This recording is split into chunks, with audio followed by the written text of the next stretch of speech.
We are very, very close to the 5-year anniversary mark of the very first BKFC event, which transpired in June of 2018. And very pleased to be talking to one of the individuals who competed on that historic event, and very excited to be talking to Travis Thompson today. How's your day going so far there, man? Day's going well, thank you very much. That's Travis the Animal Thompson. Oh, yeah. Yeah, 5 years is coming up quick, huh? Can't believe it's been that long since we started.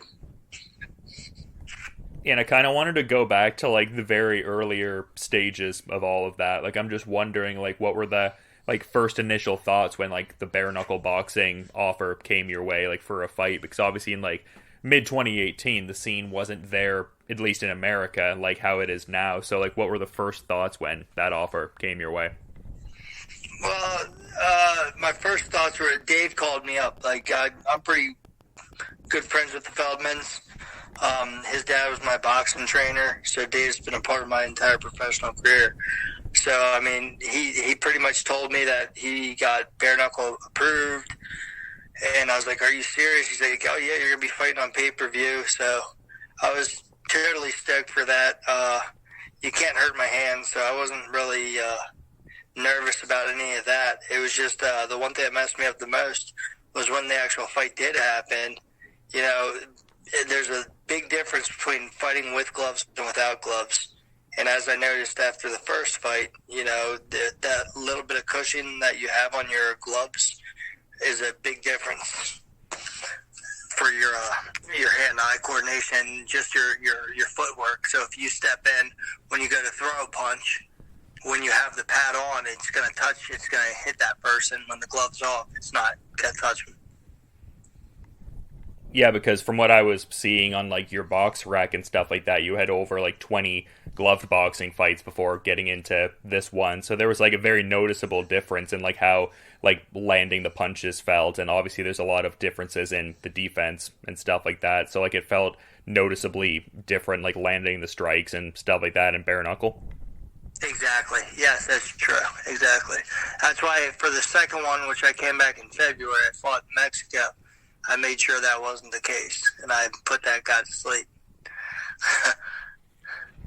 Yeah, that was a good one there. I remember watching that event, the BKFC 4 fight you were alluding to there. A lot of great stuff, no doubt. But, I mean, the historical kind of context of the initial BKFC event, too, because it had been like over a century since they last held like a bare-knuckle fighting event in America. Was there a certain sense of pride being part of that, like just kind of getting back to bare-knuckle existing in America? Yeah, it was awesome. The one thing, I mean, these are only 5 2-minute rounds, but I mean, technically in history, I'm the first person. Reggie and I are the first people to go the distance, because back in the day, they wouldn't stop until someone lost or someone won. And then at that first event, Reggie and I were the first two to go the distance. Everyone else was getting knocked out real early. Yeah, and showed like a real great fight IQ even early on. Like I feel like in the last couple years, the rate of like fight IQ in bare knuckle has increased, but it seems like you guys already had like a good mind for the sport right from the jump there. Is that a fair way to, phrase that? I absolutely agree with that. Absolutely.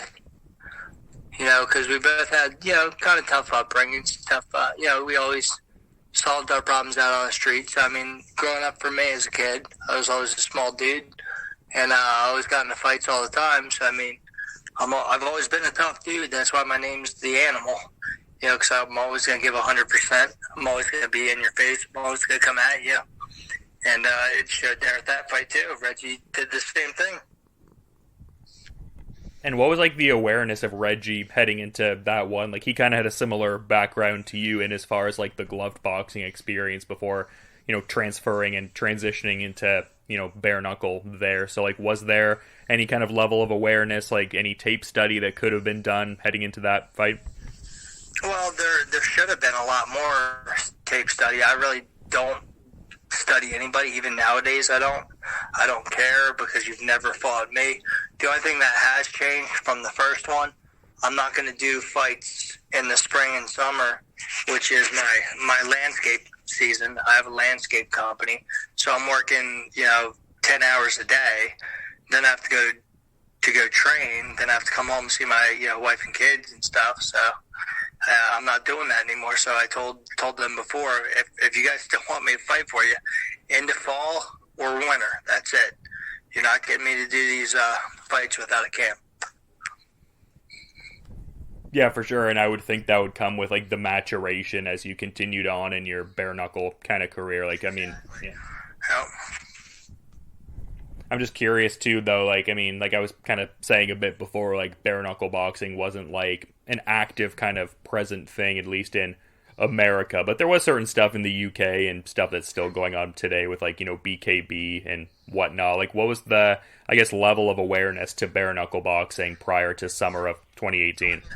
I still knew about it because, like, as you had said, the BKB out in England and all that stuff. So I was aware.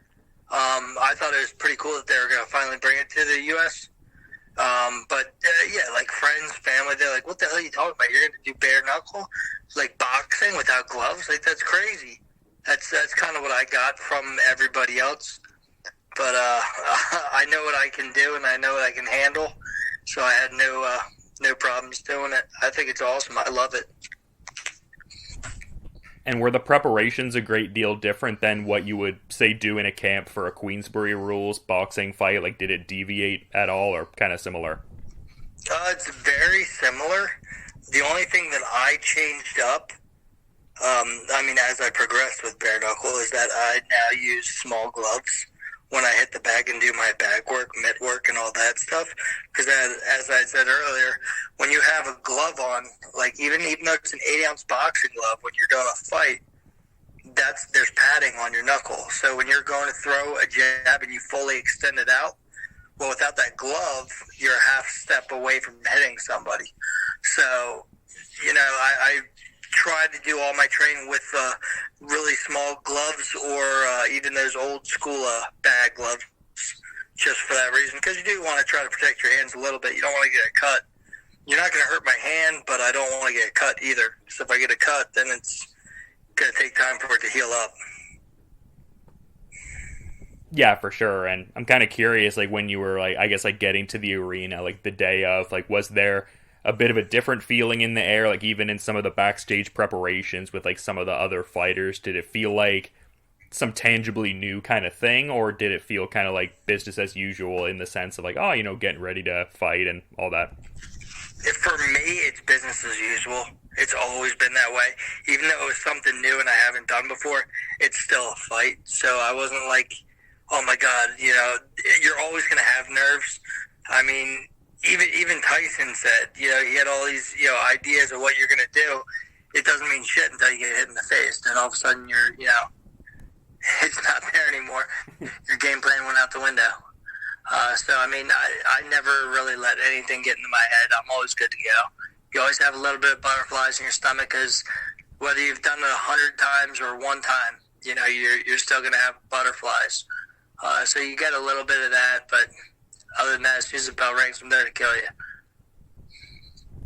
Yeah, I can understand that approach for sure, but some of the other fighters from this event that I've talked to, they were kind of saying that, like, they were, like, sort of peeking through the curtain a little bit before their fights, and it kind of gave them a sense of, like, additional, like, comfort almost, like, seeing some of the fights and kind of being like, okay, like, I can find an opening here, I can navigate the situation in this kind of way. Did you find yourself doing any of that, like, even on a curiosity level? Like, that's the thing. If you're watching other people fight, like, you're not doing what you're supposed to be doing.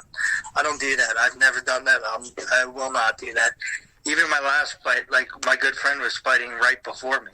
I'm not going to peek at the window. I'm not, peek through the curtain or look at the camera. I'm there to do my job. Do I want him to win? Yes, of course I do. But I'm not going to go and watch him and see what he's doing before I go out and perform. I have to have my head straight. So even though that was the first one, I've always been that way. I don't give a shit what anyone else is doing. I'm there to do my job. That's what I'm there to do. So my head's got to be right so I can prepare for my fight. And just talking about, like, the specifics of the fight, like, you were talking about how it was, like, the first fight to go the distance, but in terms of, like, the X's and O's, like, obviously yourself and Reggie have achieved great things in the sport since this event took place. Like, what were your, I guess, main takeaways and just general assessments of how the actual X's and O's of the fight played out? Yeah, I mean, the one thing I took from the fight was that you gotta get that extra, like the week of your fight, gloves come off all the way. So when I'm doing mitts, even during camp, I'll do mitts without gloves on at all because that range is a big factor. That range that I said before, like when you're a pro boxer and you're boxing with an 8-ounce glove, that glove is still going to land on their face or to their body. Whereas with the glove off, it's not landing anymore. So you got to make sure you step through every punch. So that was my main takeaway.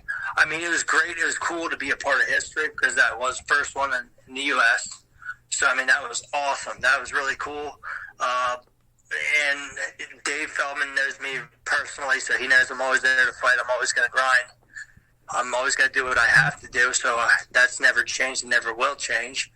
But as I progressed in Bare-Knuckle and I started getting a couple more fights, and they kept doing them in spring, summer, and I was getting my losses. If you actually look at my record in Bare-Knuckle, all my losses have come in spring, summer. You don't see any losses in the, or even in the fall.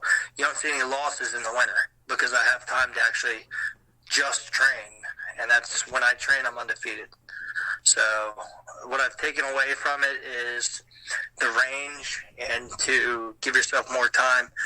If you're going to do this, you got to do it 100%. Yeah, and I mean, I think it's cool that it was in Cheyenne, Wyoming, too, just in the sense of, like, I felt like... I like that. It's nice seeing the Colorado Rockies in the backdrop. That was awesome. Yeah, I felt like it just did so much for the early, like, bare-knuckle scene in America, too. Like, I felt like a lot of those, like, earlier events took place there, and just the sport kept growing, at least on an awareness level from there. So, yeah, big influential kind of state for the sport, it seems like. Absolutely. It was a great time. I mean, Feldman's done a great job with the bare-knuckle. You know, they've put their heart into it, both senior and junior. You know, they do a great job, and they know the only way they could have bare-knuckle is to have the animal on. No, they're great, man. They're great dudes. They've done a great job with bare-knuckle, and I love seeing all the new signings they have, all the people that they're bringing to it, because you're opening up a lot more eyes and bringing in a lot more viewers. Yeah, very much so. It's cool to see the growth, no doubt. And it seems like a lot of great things are even still to come, but I was seeing, like, around the time, like, before the event was to go down, a lot of people were almost comparing it to, like, the first UFC in a certain sense. Like, it has a certain, I guess, feel to it. Like, it feels like something new, but bare-knuckle is kind of interesting because it, in a way, feels like something new, but at the same time, it's something very, very familiar. So how would you describe the feel in that sense? Like, everyone's like, oh my God, it's the newest thing. It's like, dude, no, it's not. Before there was boxing, before there was UFC, when we were freaking kids, dude, like, what'd you do if you got into an argument with somebody? You know, you fought. So bare-knuckle is no different than a street fight. It's just you have professionals doing it now. You know, so, I mean, it's nothing new. People are like, oh, my gosh, this is so barbaric. It's not barbaric. So it's okay for someone to knee you in the face or kick you in the face, but it's not okay to punch somebody in the face without a glove on? That's stupid. That's the way I take it. You know, that's the way I look at it. And Dave said it great when he did one of his interviews. You know, if you take a brick and you smash someone in the face with it, what's going to happen? They're going to fall down. That's going to be it. You know what I mean? Or they'll take one or two hits, and that's the end of it. But if you take that same exact brick and you wrap it in a pillow, you're going to take a whole lot of hits. You're going to sustain so much damage, but you're not going to know about it until months, years down the road. So, I mean, I love the way they're evolving the sport now, and I'm excited to see where it goes. Yeah, it's funny you say that. I was actually talking to Sam Shoemaker earlier about a similar kind of thing, because he was also on that first BKFC card, and just how, like, the information surrounding bare-knuckle kind of belies how some people see it. Like, there's far less injuries, like, there's not really, like, the rate of CTE, like there's not quite the rate of like hand breaks that people think and stuff like that. And I did make the UFC comparison, which I can understand to a certain degree, but at the same time I was talking to Sam about how it seemed like the UFC went in the direction of like making it seem like blood sport more so, whereas like Bare-Knuckle went in the direction of trying to create like a learning curve and have people understand these kind of things too, which I think has really helped with like getting it regulated in a lot of different places internationally. Yeah. Yeah, Sam's a good dude. I love Sam. Sam's a great guy. Yeah, he had quite... You're right. You know, I love how they took more of a professional approach about it. That's exactly why they are getting it approved in so many places, because they actually have true doctors and people that actually know what the hell they're talking about. Yeah, very well put. And yeah, he had quite the one-punch knockout on that event. And as we were kind of talking about before, I mean, I feel like maybe I know the answer to this, but thought to put it out there all the same. Like you were talking about not necessarily like paying as much attention to like some of what's going on with the other fights, but do you have any memories from any of those other fights that night? 'Cause it just seemed like a stacked one in terms of like a lot of the names on the card. Oh, what, the names? Oh, dude, well, their fight was awesome. I mean, again, I've seen some of the fights, but after the fact, not then and there. I mean, it was great meeting a lot of people. It was awesome to be a part of it. Joey Beltran, Tony Lopez, great guys. Great to meet all these people. Yeah, and it's great because we all have this in common. You know, we shared the first one. We kind of wrote history, I guess you could say. And I mean, Reggie and I were brothers. He actually had a boxing match in Scranton, Pennsylvania. He called me up, and I was there. I mean, it's like a 4 hour drive from my house, but I drove up and saw him. He's my boy, you know. So it's almost like there's a certain camaraderie being in the ring with somebody, and then also among the people who were on that event. Like, does it feel like that certain camaraderie kind of thing that I'm saying? Absolutely. And if you know anything about me, like, I'm not that type of person. Like, I work for a living. Like, you're calling me right now. I'm in Virginia. I live in Pennsylvania. I'm doing pipe work out here in Virginia. So, I mean, I work, I train. That's all I do, you know what I mean? So when it comes down to, like, the sports and fighting, I'm not the type of guy that's my man, you know, afterwards we're going to hug and be buddies. I'm not like that. I don't give a shit because I have a job to go back to on Monday. But Reggie was like, dude, I don't know what it is, man. Like, I don't want to like the person that I'm fighting because I'm there to kick your ass. But he's just a very good dude. And after the fight, dude, we're talking. You know, and I don't do that with anybody. Like, I'm not like that, but he's just a great dude. Yeah, I would agree. I mean, it seems like pretty hard to dislike a guy like Reggie, and you seem like a good guy too, so it'd be pretty contrived to just like try to create some sort of beef. So cool that there's like that kind of dynamic there and everything like that. But yeah, I mean, a lot to be learned from something like that, but like you were kind of talking about, I mean, you seem like a guy who's constantly working, very focused on the present, but also what's next, like in kind of doing something like this, like reflecting on, oh yeah, it's been about, you know, close to 5 years since the first BKFC. Like, is that something that's almost like surprising to a degree? Is it kind of cool to look back on? Absolutely is, because I mean, like you had just said too, you know, all I do is work. So you're like kind of bringing it to my attention with this interview. Holy shit, it has really been like 5 years. Like, that's nuts. That's insane. And yeah, I'm thankful to still be a part of it. I enjoy it. I have a blast doing it. But shit, Reggie and I are the only two in my weight class that are still doing it. You know, because Johnny just retired.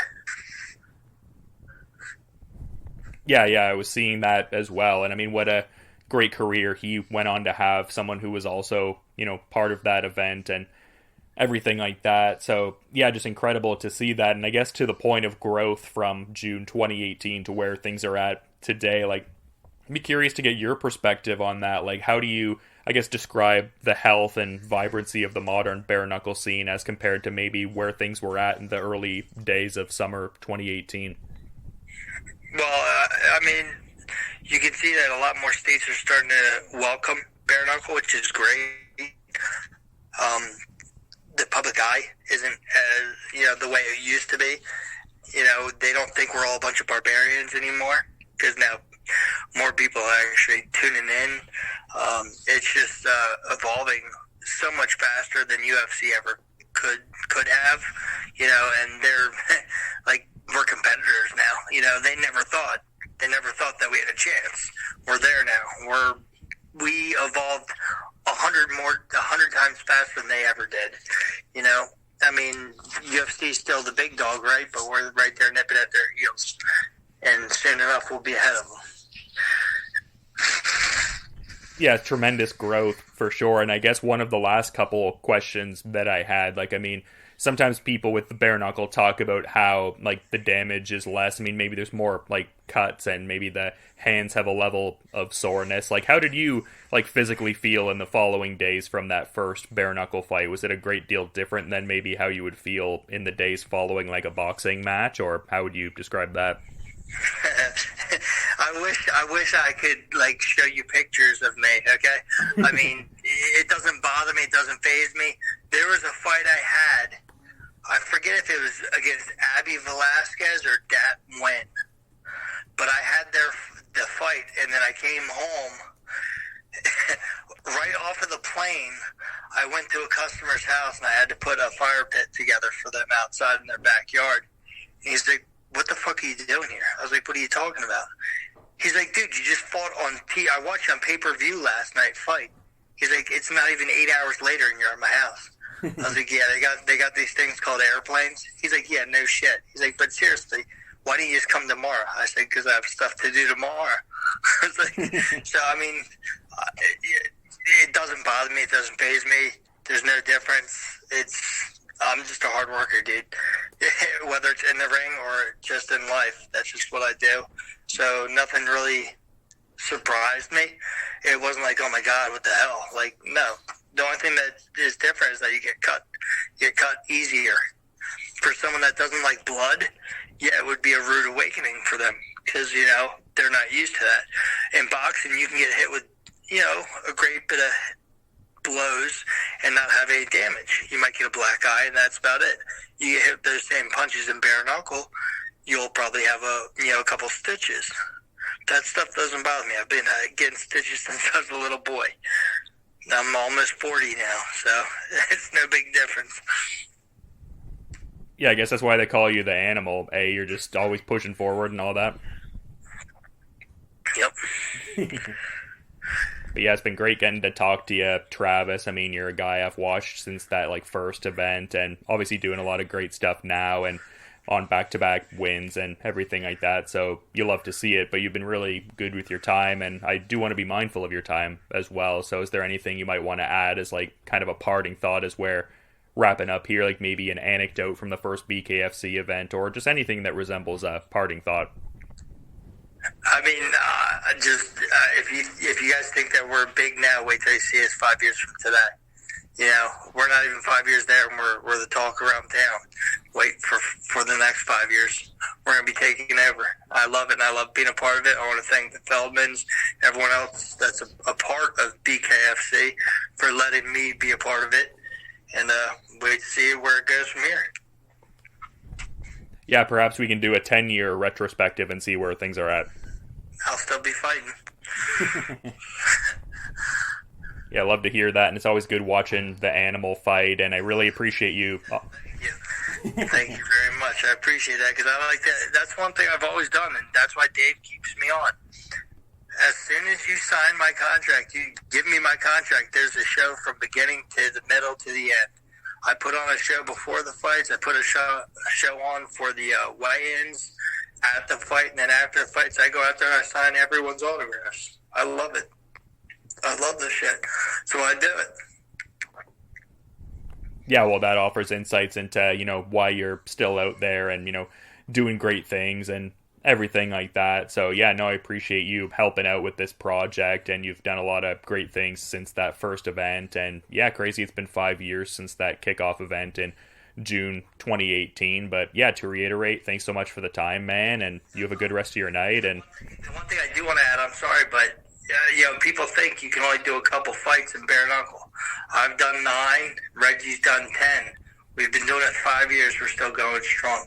So don't think that you can't have a sustainable career in bare-knuckle, because we're 5 years strong and we're still going strong. yeah, both still ranked in the top 5 and doing great things. So yeah, love to see it. I should be, at this point in time, he's the champ. I surpassed Diaz, so I would be 4, but since Bedford's out of there, I should be 3 now. So, I mean, we'll see. I'm excited to see what the future holds. 2023, I think that's the year of the animal. Very excited to see you as well, and we'll have to set up a chat ahead of your next fight whenever that gets blocked in. But thanks so much for the time and insights, man. Much appreciated. And Thanks for your time, brother. I appreciate you hitting me up. all right, you have a good rest of your night, man. Thanks so much. You too, buddy. Later.